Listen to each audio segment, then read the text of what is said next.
মধ্যপ্রাচ্যের উত্তেজনার মধ্যেই নতুন এক চাঞ্চল্যকর তথ্য সামনে এসেছে।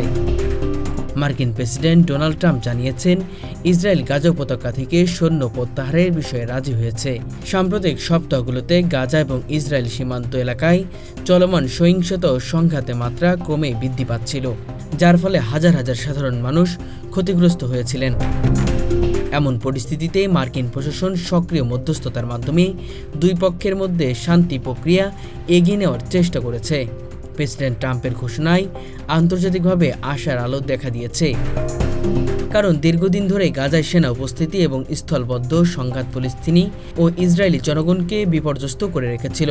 ট্রাম্প বলেছেন, ইসরায়েল গাজা থেকে সৈন্য প্রত্যাহারের সিদ্ধান্ত গ্রহণ করছে, যা দীর্ঘমেয়াদী শান্তি ও স্থিতিশীলতার জন্য গুরুত্বপূর্ণ পদক্ষেপ।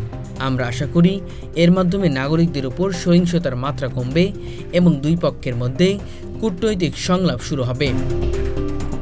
তার মতে, যুক্তরাষ্ট্র এই প্রক্রিয়ার তদারকি ও সমন্বয়ের দায়িত্ব নেবে, যাতে প্রত্যাহার সম্পূর্ণরূপে নিরাপদ এবং সুরক্ষিতভাবে বাস্তবায়িত হয়।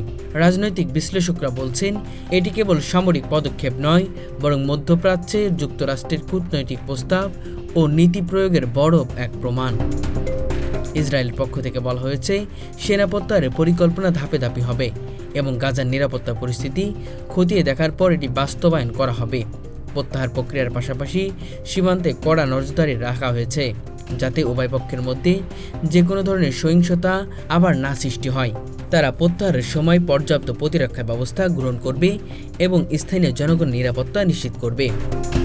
বিশেষজ্ঞরা মনে করছেন, এটি গাজা ও ইসরায়েলের মধ্যে দীর্ঘদিন ধরে চলা সংঘাতকে শান্তির পথে পরিচালনার একটি সূচক হতে পারে। আন্তর্জাতিক পর্যবেক্ষকরা বিষয়টি গভীরভাবে মূল্যায়ন করছেন। জাতিসংঘ, ইউরোপীয় ইউনিয়ন এবং মধ্যপ্রাচ্যের বিভিন্ন দেশ এই ঘোষণাকে ইতিবাচক হিসেবে দেখছেন। বিশেষ করে ফিলিস্তিনি নেতৃত্বের পক্ষ থেকে প্রতিক্রিয়া জানানো হয়েছে। তারা মার্কিন প্রশাসনের মধ্যস্থতাকে স্বাগত জানিয়েছে, তবে পরবর্তী বাস্তবায়ন ও স্থিতিশীলতার বিষয়ে সতর্কতা রয়েছে। বিশেষজ্ঞরা মনে করছেন, যদি ইসরায়েলের সৈন্য প্রত্যাহার সুষ্ঠুভাবে সম্পন্ন হয়, তবে এটি গাজা উপত্যকায় মানবিক পরিস্থিতি উন্নয়নে গুরুত্বপূর্ণ ভূমিকা রাখতে পারে।